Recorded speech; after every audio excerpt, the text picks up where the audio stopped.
Nah,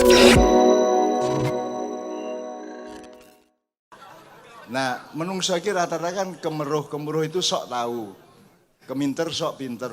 Rata-rata semua dia pikir ngerti dia. Bismillahirrahmanirrahim, rumangsane kowe ngerti. You don't understand that. You only understand what you understand, but you don't understand the real what is Ar-Rahman Ar-Rahim. Ngerti ya? Jadi manusia itu hanya memahami batasan pemahamannya, bukan memahami. Jadi kalau Stephen Hawking itu ngertinya tidak ada Allah, yang ada itu black hole. Nah, black hole adalah gambaran Tuhan, Allah, pada batas penglihatannya Stephen Hawking. You understand? Nah, gitu ya. Ngerti ya? Jadi harap Anda belajar itu. Jadi Anda tidak bisa ngomong objektif Allah ada apa tidak. Itu kan semua tergantung pada batas pemahaman Anda. Karena Anda itu batas saja tidak ngerti kok. Ruang aja tidak ngerti. Anda tuh tidak bisa paham ruang. Ruang ini ada batasnya enggak? Yang ada sekian galaksi, yang ada sekian miliar planet-planet, ada batasnya enggak? Aras itu, yang Allah duduk di atas aras itu loh, ada batasnya enggak? Bisa enggak Anda membayangkan ruang ada batasnya? Kalau panggung ini ada batasnya. Tapi kan kita tahu bahwa di luar batas itu masih ada ruang. Sekarang kalau ruang alam semesta ini ada batasnya, di luar batas itu apa? Tetap ruang, kalau kita nggak bisa membayangkan selain ruang. Kita nggak bisa membayangkan. Jadi kita itu keterbatasan kita. Jadi jangan sok tahu, sudah pasti kita tidak banyak tahu. Allahu ya'lam wa anta la ta'lam. Itu rumus dasar orang ma'iyah. Jadi kita itu jangan sok tahu. Gitu kan. Nah, yang butuh sanad pakai sanad, yang tidak butuh sanad tidak pakai sanad. Misalnya, aku ini binatang jalang, kata Khairil Anwar. Sanate apa? Ya gak ono ndasmu. Oh, itu karangannya dewe, itu otentik kan. Sanad itu ilmu hadis, itu untuk verifikasi informasi mengenai hadis-hadis Rasulullah, sunnah dan sirahnya Rasulullah. Itu butuh sanad. Itu referensi, cara akademisis referensi gitu ya. Tapi kalau Anda ngomong langsung dengan otentisitas dan kemurnian dari hatimu dan pikiranmu, tidak usah sanad. Sanad itu hanya diperlukan kalau kamu menginformasikan sesuatu dari masa silam. Ya, kamu omongkan sekarang maka harus ada runutannya, urut-urutannya harus jelas. Nah, kalau tidak seperti itu, misalnya Bung Karno mengatakan bangsa Indonesia adalah bangsa yang apa jenenge? Digembleng, jatuh, bangun lagi. Digembleng, jatuh, bangun lagi. Ono apa sanate, Bung? Gak ono sanate ya Bung Karno ngomong ngono gitu. Jatuh, digembleng, kelepek, gak bangun lagi. Jadi jangan kaget kalau Indonesia akan mengalami perubahan 10 tahun ke depan, bahkan perubahan bentuk dan konstitusinya gitu ya. Meskipun saya enggak ngeramal, enggak ngomong, tapi ojo kaget. Karena Allah itu tadi yang Mas Ali bilang tadi, Allah itu kalau sudah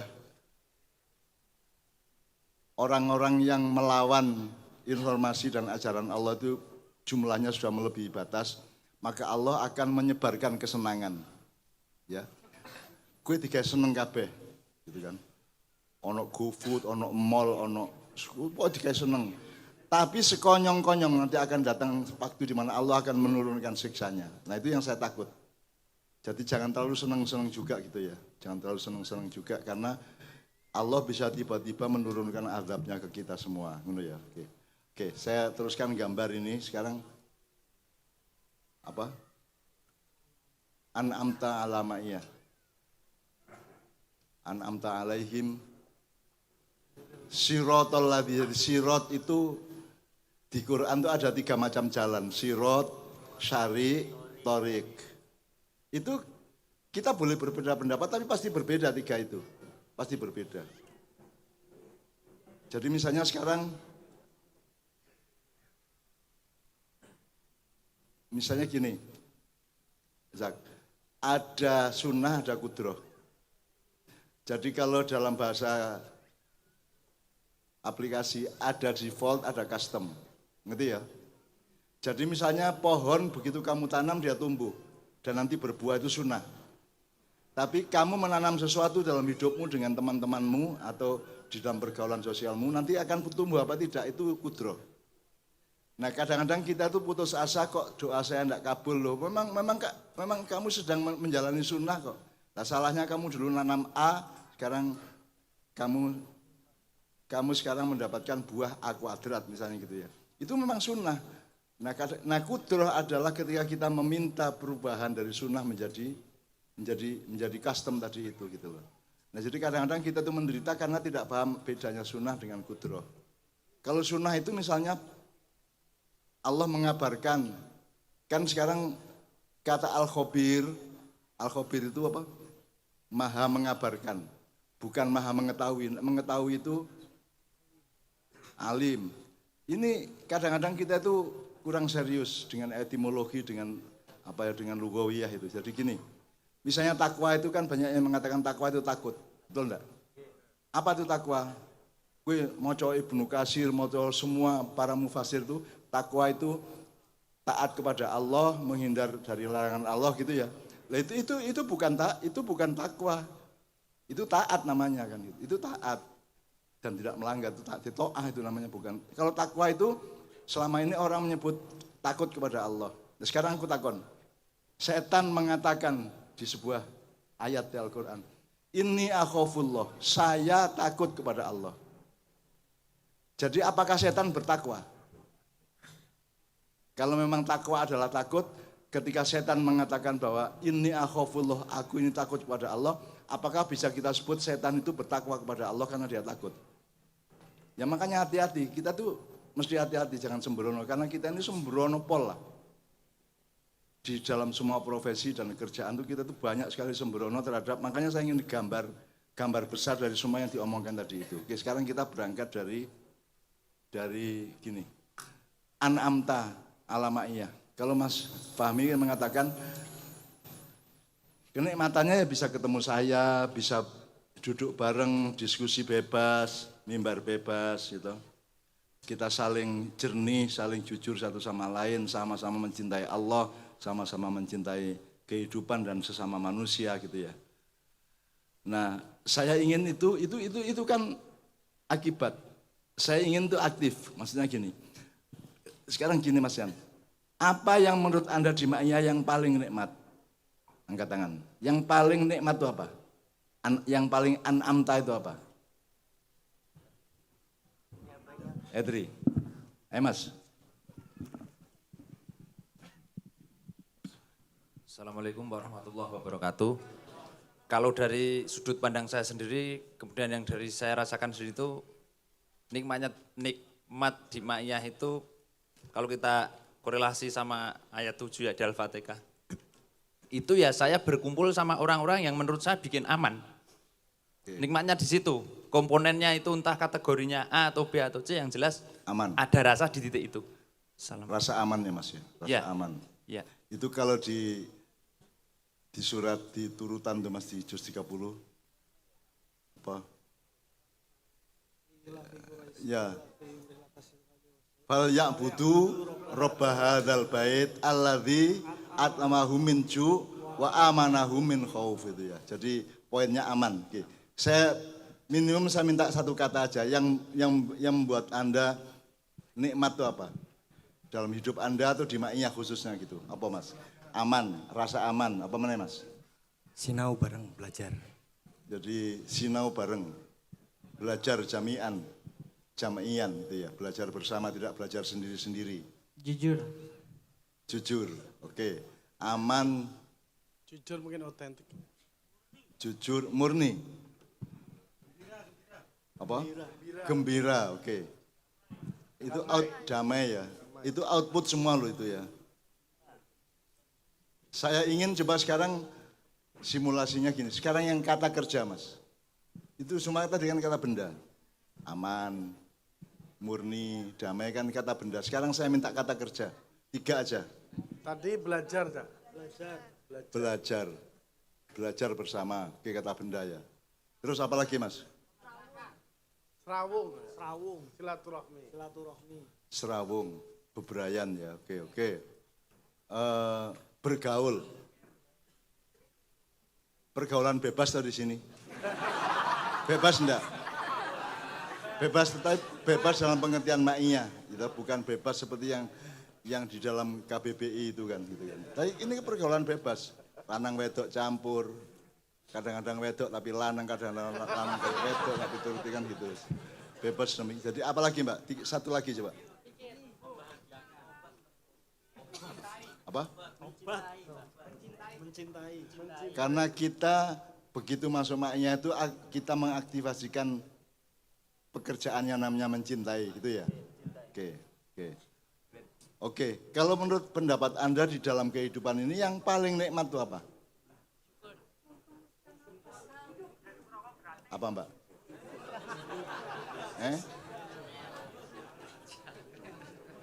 Saya ingin menggambar satu gambar besar yang saya akan kontekstualisasikan dengan amta alai alamaiyah ini kan gitu. Temenan ta? Gayamu.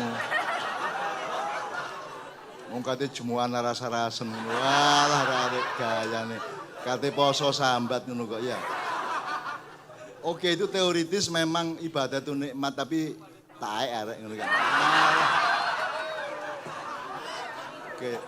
Oke, tapi kita terima dalam batas gitu ya. Apalagi sekarang gini, apa kerjaan yang nikmat tuh Mas? Bersyukur. Oke. Bersyukur lawannya apa? Kufur. Oke. Mengakui atau mengingkari gitu ya. Gue lo nikmat mengakui gitu ya. Maka bersyukur gitu ya. Oke, ada lagi enggak?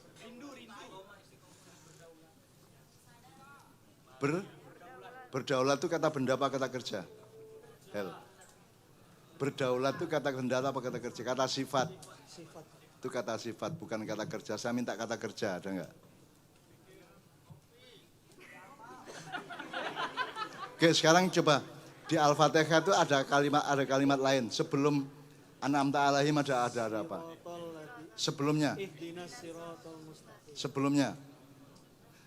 kan Ar-Rahmanir Rahim, Maliki Yaumiddin, Iyyaka na'budu wa iyyaka nasta'in, Ihdinas siratal mustaqim. Terus dijelaskan siratal ladzina an'amta alaihim gitu ya. Oke, ada fenomena lain dari kalimat Al-Fatihah itu misalnya Iyyaka na'budu wa iyyaka nasta'in. Terjemahannya hanya kepadamu aku menyembah, hanya kepadamu aku. Ya, ini saya kasih referensi dikit ya. Dulu iblis menjadi iblis dari malaikat itu kan karena dia menolak untuk sujud kepada Adam. Menurut Anda yang benar mana? Iblis apa sih yang tidak mau sujud kepada Adam atau yang nyuruh? Menurut Anda? Wani agak kan ngomong, ayo.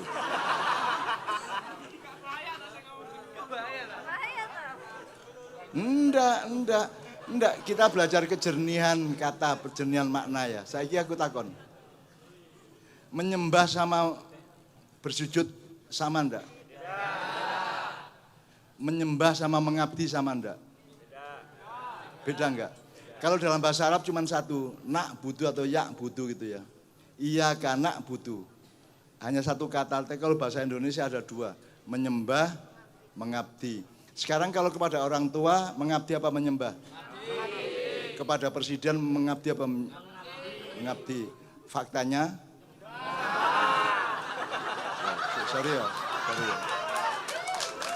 Sorry ya, enggak. Jadi bener enggak? Kalau sekarang bersujud itu kan dalam rangka apa kalau si iblis sujud kepada Adam berarti iblis nyembah Adam? Kan tidak toh? Harusnya kan tidak. Itu kan cuma mengabdi, cuma menyatakan komitmen, menyatakan integritasnya dia kepada Adam kan gitu kan. Nah, tapi sama Allah dihukum langsung karena tidak mau sujud kepada Adam. Terus kita tidak berpikir, kita tidak mencerdasi kasus itu. Sebenarnya iblis itu bisa tidak salah karena dia keliru karena dia pikir sujud itu sama dengan nyembah gitu kan. Nah dia waktu itu belum ikut ma'iyahan dia. Maka dia tidak bisa membedakan antara nyembah dengan sujud gitu kan. Sujud kan tidak harus nyembah. Kue sujud nang ibumu pas rioyo toh. Pas Idul Fitri sujud pada ibu toh. Apakah itu menyembah ibu? Jadi sujud sama nyembah itu beda. Tapi mengabdi itu dalam bahasa Arab itu nak budu, menyembah itu juga nak budu. Nah dalam bahasa Indonesia kita lebih kaya, manembah karo ngabekti itu beda gitu kan. Jadi kita bersyukur karena bahasa kita lebih kaya daripada bahasa Arab untuk soal itu gitu ya. Nek karo bahasa Inggris lebih kaya luar biasa. Bahasa Inggris ora cetha. Here karo here ora padha to. Here sama hair padha macane to. Sambrek gitu kan. Kalau bahasa Jawa kan pentil karo pentil seje. That's very different, Mas. Very different. In English you don't have T. Sometimes you say apa? Mountain aja. Mountain itu kan dibunyikan dengan hidung. Mountain kan Mas ya. Dibunyikan dengan hidung gitu ya.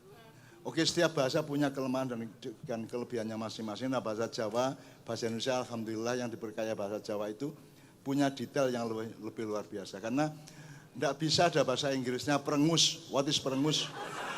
What is perengus in English? Badek. Tengi. Only one word, apa? Bad smell. Only one word.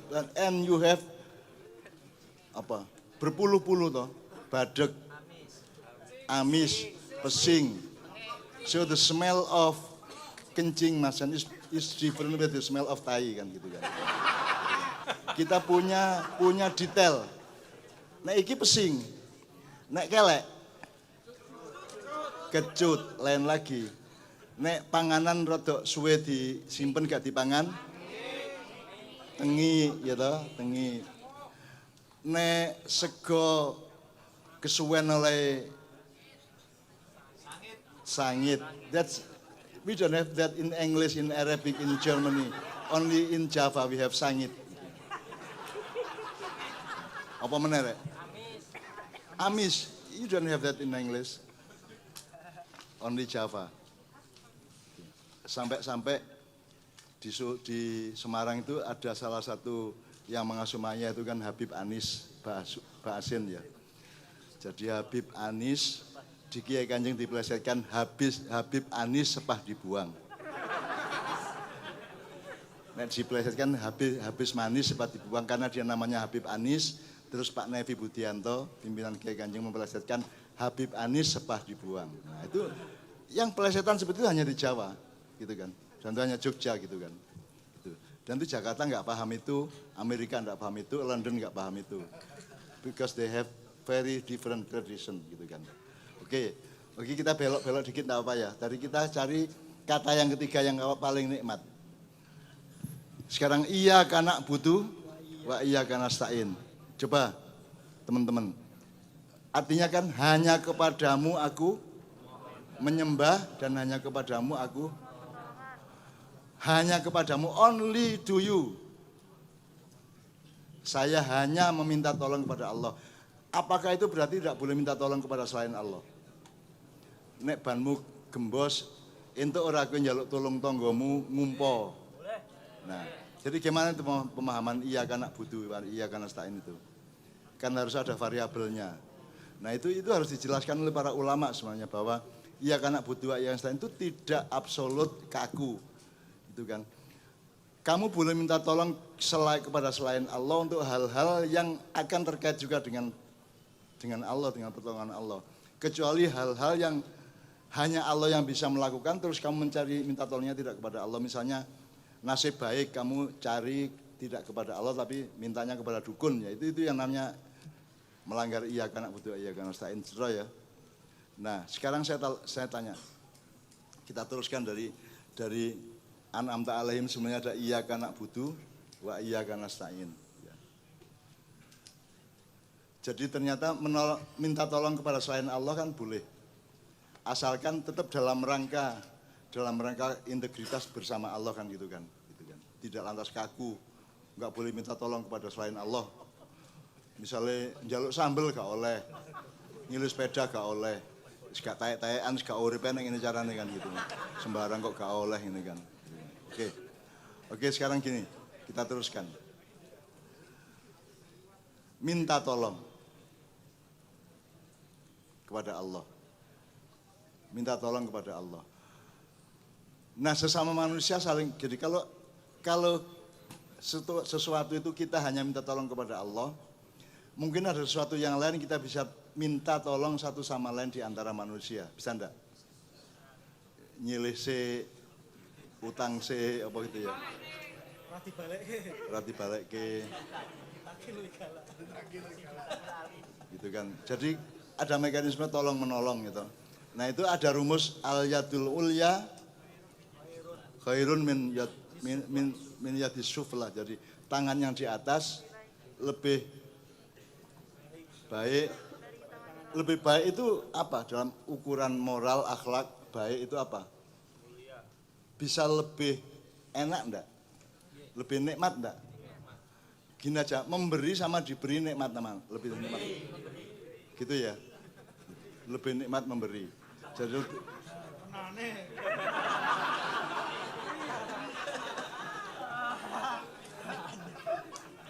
temen dah gitu kan. Kalau Jawa Timur temen tar ya. Nah jadi teman-teman sekalian, saya itu kalau mau bikin gambar, nanti sebelum saya gambar besar itu saya ingin shortcut dulu kepada Ma'iyah. Jadi saya itu mendapatkan sesuatu dari Allah mengenai Ma'iyah. Now and next gitu ya. Tapi saya tidak boleh umumkan dulu supaya tidak dicuri orang gitu ya. Gitu ya. We will have something very new and very significant and very real for the next time, for the future gitu ya. You understand ya?